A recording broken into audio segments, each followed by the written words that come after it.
حضرت کبیر حضور تاج الشریعہ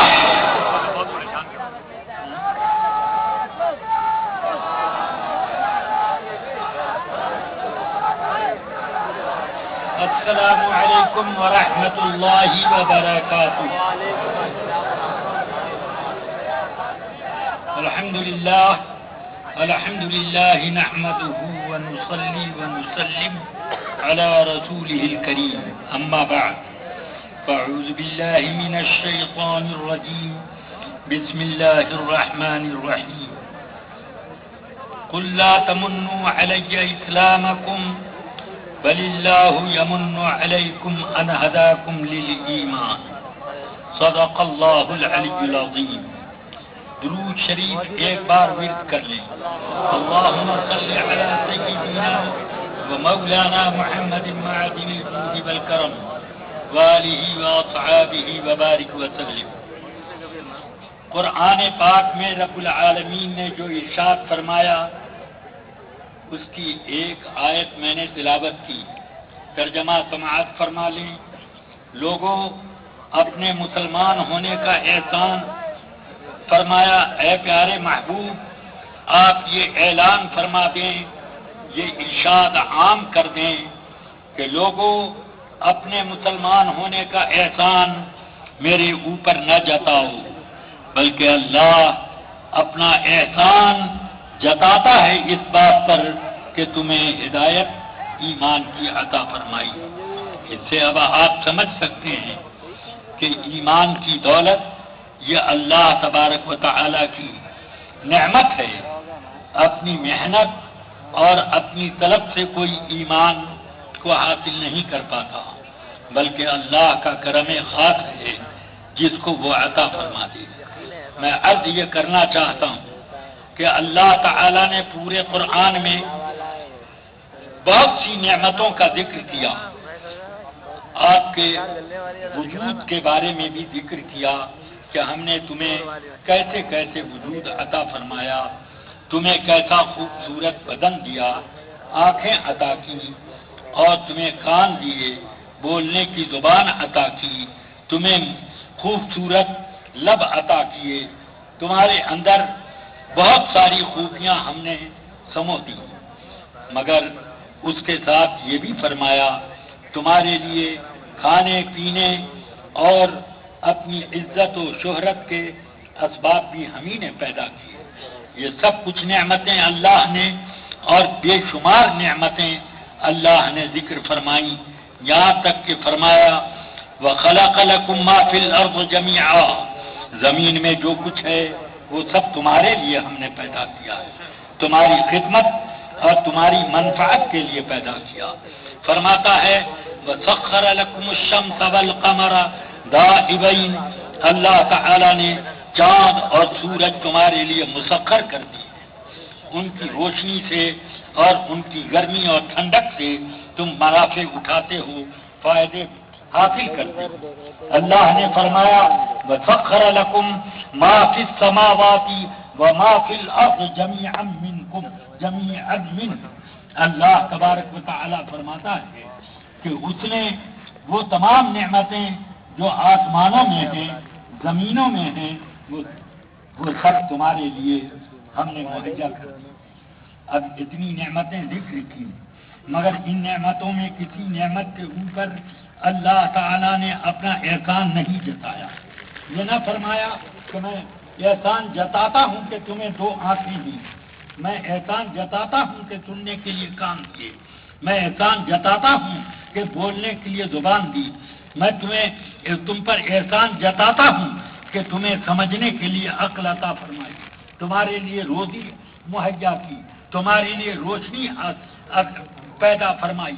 یہ کچھ اللہ نے اپنا احسان نہیں جتایا، مگر احسان جتایا تو اس بات پر احسان جتایا بل اللہ یمن علیکم ان ہداکم للایمان.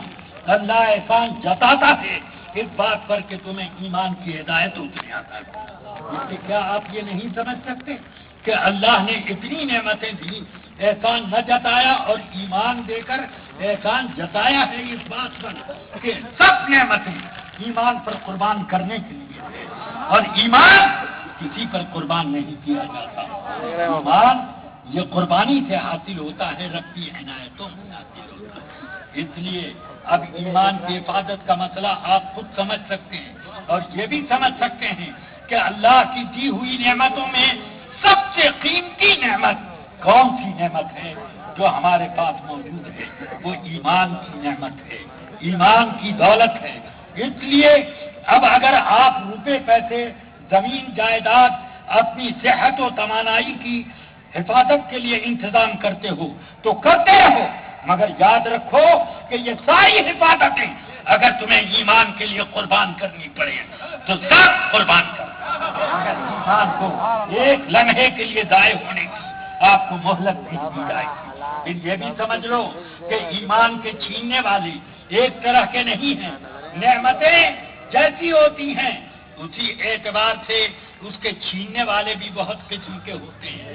اور اگر 5 روپیہ آپ کی جیب سے نکالنے والا بہت کم کوئی نظر آ جائے، مگر 1000 کا نوٹ، 1000 کی گھٹیاں اگر تمہارے پاس ہوں تو اس کو چھیننے والے بڑی اوچھی نظر سے، بڑی بڑی بھولی تدبیروں سے اور بہت ہی خطرناک سازشوں سے ان ساری گڈیوں کا آپ کا سوٹ کیس پار کرنے کی کوشش کریں گے. اب یہ آپ سمجھیں کہ جیسی نعمت ہوتی ہے ویسے ہی اس کے اوپر نگاہ بد زیادہ پڑا کرتی ہے، اور ایمان سب سے بڑی نعمت ہے. اس لیے اس کے اوپر ڈکیتی ڈالنے والوں کی تعداد کم نہیں ہے. اس لیے اس کی حفاظت کا انتظام ہر نعمت کی حفاظت سے بڑھ کر کے کرنا پڑے گا. اس لیے اللہ کے رسول سرور کائنات صلی اللہ تعالی علیہ وسلم نے ہمیں ایمان کی حفاظت کی طرف بہت زیادہ متوجہ فرمایا. اب آپ ایک بات اور سوچو کہ لوٹنے والے ہمیشہ لوٹنے ہی کا روپ بنا کر کے نہیں آتے ہیں. لوٹنے والے کبھی دوستوں کا روپ بنا کر آتے ہیں، کبھی ایمانداروں کے چوگے میں چلے آتے ہیں، جو دستار کے ساتھ آتے ہیں کہ آدمی بھولے پن میں آسانی کے ساتھ شکار کیا جا سکے.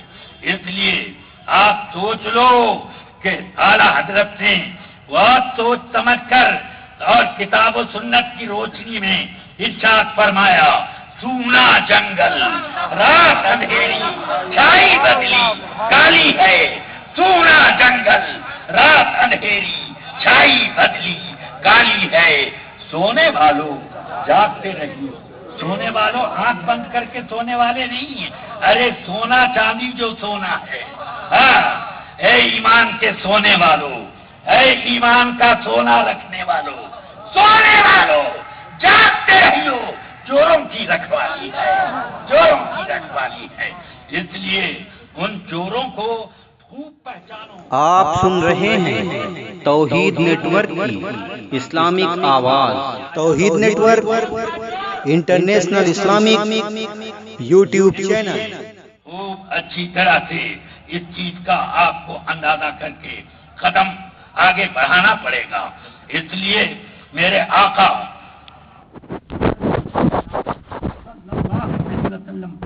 جب قرآن اترا تو قرآن اللہ رب العزت نے مسلمانوں کے بارے میں یہ فرمایا کہ تم لوگ آزمائشوں میں ڈالے جاؤ گے. لوگ کہتے ہیں کہ علامہ یہ اپنی ایک تقریر میں کہہ ڈالا کہ علامہ نے کیا ایک آدمی کو بھی اہل سنت و جماعت میں داخل کیا؟ پوچھو ان سے کتنے آدمیوں کو داخل کیا؟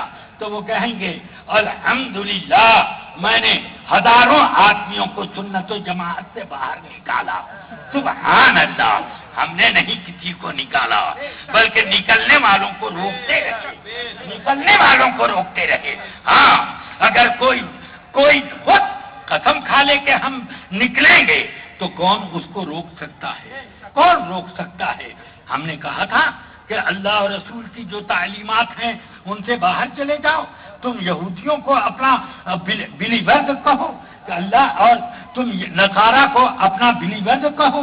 کسی نے کہا تھا کہ نصارہ کا بھجن اپنے یہاں کرسمس ڈے کے طور پر پڑھواؤ اور پڑھو، اور اس کے پڑھنے میں خوب جھومو بھی، لا الہ الا اللہ، 3 خداؤں کا اس میں ذکر، اور اس کے باوجود معاذ اللہ اس کے اوپر جھوم رہے ہیں، اور وہ صلیب کی نشانیاں لگا کر کے موجود ہیں۔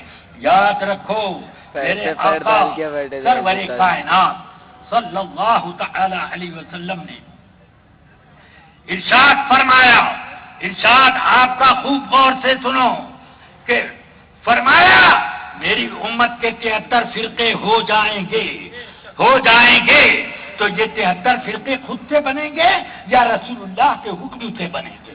بولو، یہ میرے آقا نے یہ خبر دی ہے، خبر دی ہے کہ 73 فرقے بن جائیں گے، کلہم فی النار الا واحدہ، سب کے سب جہنم میں جائیں گے، ایک جنت میں جائے گا۔ صحابہ نے پوچھا کہ من ہم یا رسول اللہ، وہ کون لوگ ہیں جو جنت میں جائیں گے؟ 72 کے پوچھنے سے کتنا ہم یاد رکھیں گے، کتنی علامتیں اپنے سامنے رکھیں گے، ایک کو پہچان لیں، بس اسی کے پیچھے لگ جائیں گے، اسی کے ساتھ رہیں گے۔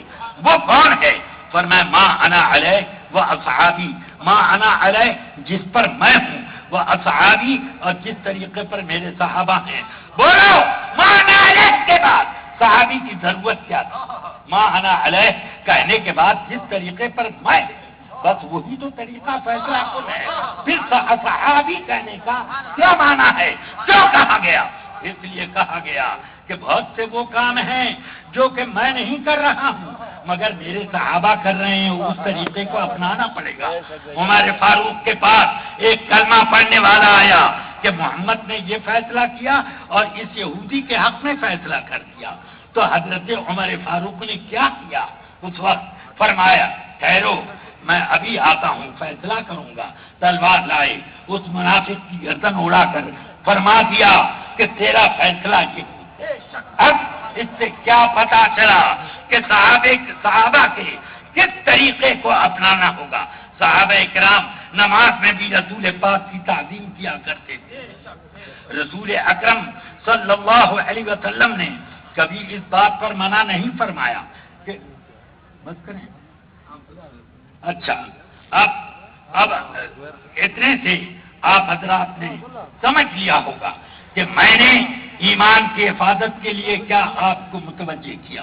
سن لو، اہل السنت والجماعت نام ہے، اور یہ کہ میرے آقا صلی اللہ علیہ وسلم نے یہ ارشاد فرمایا کہ آدمی کیسے کیسے نکلتے جائیں گے۔ کیا یہ میرے آقا نے نہیں فرمایا کہ انی لأری الفتنہ تنزل خلال بیوتکم کمواقع القطر؟ میرے آقا صلی اللہ علیہ وسلم نے فرمایا کہ میں تمہارے گھروں میں فتنوں اور گمراہیوں کی ایسی بارش دیکھ رہا ہوں جیسے کہ پانی کی بارش ہوا کرتی ہے۔ حضور رسول پاک صلی اللہ علیہ وسلم نے کیا یہ نہیں فرمایا کہ یوشک ان یکون خیر مال المسلم غنم، عنقریب مسلمانوں کا سب سے قیمتی مال بکریاں ہوں۔